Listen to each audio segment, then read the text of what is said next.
Hello again. In this video, I'm going to talk about some myths having to do with death.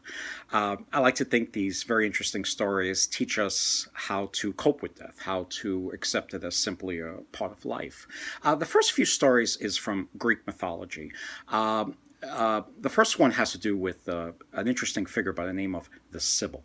The Sibyl is a prophetess. Basically, she receives her gift of prophecy from the god Apollo.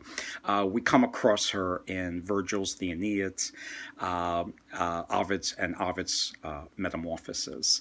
Also, that great work, the Satyricon by Petronius. She makes an appearance. I'm going to mention these books in the description below. Basically, her story is she was approached by Apollo, and he wanted to love her, be her lover, but she asked for something. She held up a handful of sand and said, "I want to live these many years," and there were many grains of sand in her hand, so of course it wasn't exactly immortality, but it was pretty. I mean, she would live hundreds of years, 1,000 years perhaps. And Apollo said, "Yeah, sure." But then she made the mistake of saying, "I don't want to love you." So Apollo said, "Okay, that's fine." He had to keep his promise, but the take back was that she may live this long, but she's going to not have prolonged youth. Basically, she's going to continue to age, and this was going to be really bad for her. She was going to get older and older, and she was literally going to shrivel up and get literally smaller and smaller and smaller.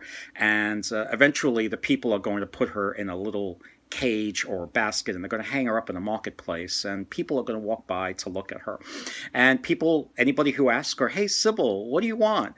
And her answer is always, "I want to die." So that's, and eventually the Sibyl is going to sort of dry up and disappear one day, and the only thing left will be her voice. So yeah, this is similar to another story about another Greek figure named Tithonus. Tithonus was loved by Aurora. Aurora was the goddess of dawn. Well, that's her Roman name. Her Greek name is Eos. One day, Aurora asked Jupiter, I really love this guy Tithonus so much, but he's mortal. Can you make him live forever?" And Jupiter said, "Sure, no problem." Then Jupiter does his little trick on her. He says he gave him immortal life, but he didn't give him immortal youth. So poor Tithonus got older and older, and his brain and body got more and more feeble, until finally he started shrinking and started making weird sounds. So he was left in a room by himself. Aurora couldn't even look at him anymore, until finally Aurora took pity on him and turned him into the very first grasshopper, which is why grasshoppers make that a little annoying noise. I like to think these stories. The story of Tithonus is also in Ovid's Metamorphoses.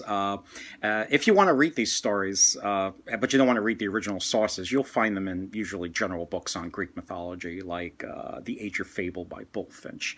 I like to think these stories kind of let you realize that, asking for a really long life or asking for immortality is something that we're not supposed to have. There's always going to be some catch. According to one interpretation I read about the Sibyl, is that not only did her body get feeble and shrink, but maybe it was too mentally oppressive to really live that long. I mean, think about it. You would have to have a super mind as well as a super body to live for hundreds of years. I mean, could your brain really take all that information, all that history over hundreds of years, people around you that you love always dying? It's rough.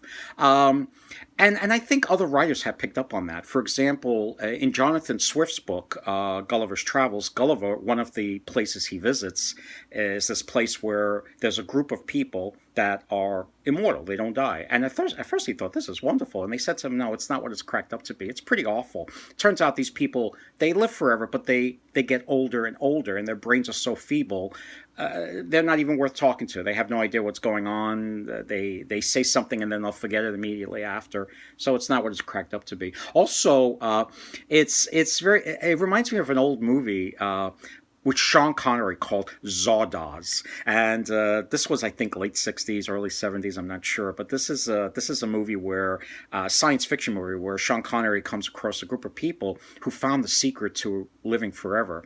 Are they happy? No, they're not happy. It turns out somebody a long time ago found the secret to immortality. Now they're trying to undo the damage. They're trying to find a way to die. Interesting. Now, this next story I'm going to go into is from the Australian Aborigines.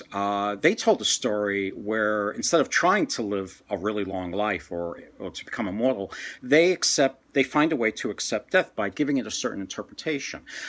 This is a story about when living things were first created. A cockatoo fell out of a tree and broke its neck, and it turns out that.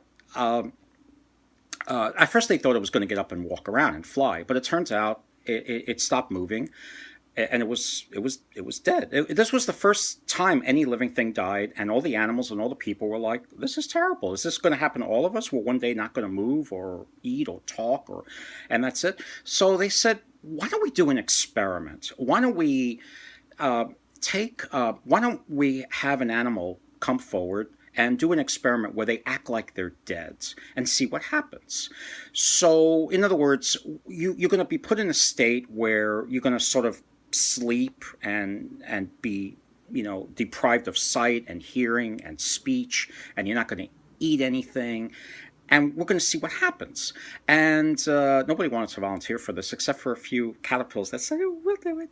So they made cocoons for these caterpillars, and they went inside. And after a long time, the caterpillars sat in there, and people wondering what's going on in there. And finally, after a period of time, the cocoons burst open, and instead of the caterpillars, these beautiful butterflies came forward. And they're like, "Isn't that interesting?" It's like maybe death is really just a stage. Maybe you're going to be transformed into a new living thing in some other world. Maybe the cockatoo is living a new life in some transformed state, but maybe not here. So they lost their fear of death when this happened, and they saw death as really just a stage of life to some other life, and it made me think of reincarnation. Maybe that's why some religions have reincarnation. It's a way to think that the body dies, but the soul goes on in some other form. The ancient Celts had a belief in this other realm called the otherworld. Whenever somebody dies in this life, they have new life in the other world. Whenever somebody dies in the other world, they have new life in this world. It's sort of a transference of spirits, which is why in ancient writings they sometimes claim that when someone's born, they mourn because somebody in the other world died. And when someone dies in this world, they're happy because they're reborn in the other worlds. And I sometimes hear stories in modern-day Irish families where they actually... at a funeral, they actually celebrate. This final story is from the Australian. The one I just told is from the Australian Aborigines. This new one is from Native America. It's from the Blackfoot Indians. By the way, the Australian Aborigine story I found in this wonderful book called "This Is the Dreaming: Australian Aboriginal Legends." Put together by Jean A. Ellis. I had mentioned it before in my books on Australian and oceanic mythology. But the next story is a Native American myth by the Blackfoot Indians. It's basically how death came into the world. There's a lot of myths out there about the creation of death as being a kind of necessary evil in a way. It turns out before there were any people, there was Old Man. And an old man created the first woman, and the two of them would decide the fate of so many other living things later on. And so when they were deciding on humans and whether or not they're going to live forever, they did a little experiment. Old Man took a buffalo chip. I didn't know what a buffalo chip was. I thought it was a piece of wood. It turns out it's a piece of dried buffalo crap. And apparently it floats because he threw it in the water, it went underwater, and then it bobbed up and floated. And he said, that should happen to people. They should die, but then they come back to life. So death is not permanent. And the first woman said, I don't know about that. So she picked up a little stone, threw it in the water, the stone sank and state sunk. And she said that's what should happen with people. They should, once they die, they stay dead, because if there's too many people, they're going to keep multiplying, and the world will be overpopulated. Now, it turns out the arrangement that these two beings had was first man, or old man, had the first saying. He had the first thing to say, and the first woman had the final say in things. So the final say trumps uh, what old man says. So old man couldn't say anything; he stayed quiet. So then they went along, and they had she became pregnant. First woman became pregnant and gave birth to a child, but then the child got sick and died very young, and first woman was very distraught by this, and she goes to old man and says, could we redo what we said about life and death? Maybe your idea wasn't so bad that, you know, people die and then come back to life. And he said, no, you had the last say in that. That story I heard many years ago. It was an audio cassette tape on Native American myths. Unfortunately, I don't remember the tape. I don't remember the narrator. But there is a version I came across in this wonderful little book called The Storytelling Stone. And it's traditional Native American myths and tales put together by Susan Feldmann. Wonderful little book about stories from all over the Native American world. In this version, it's called the Blackfoot Genesis.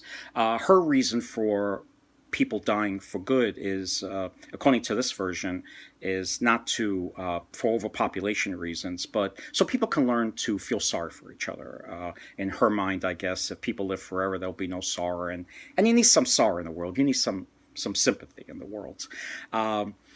Yeah, so these are some interesting stories to think about, to kind of cope with death and so forth. And so I hope you enjoyed this video, and until next time.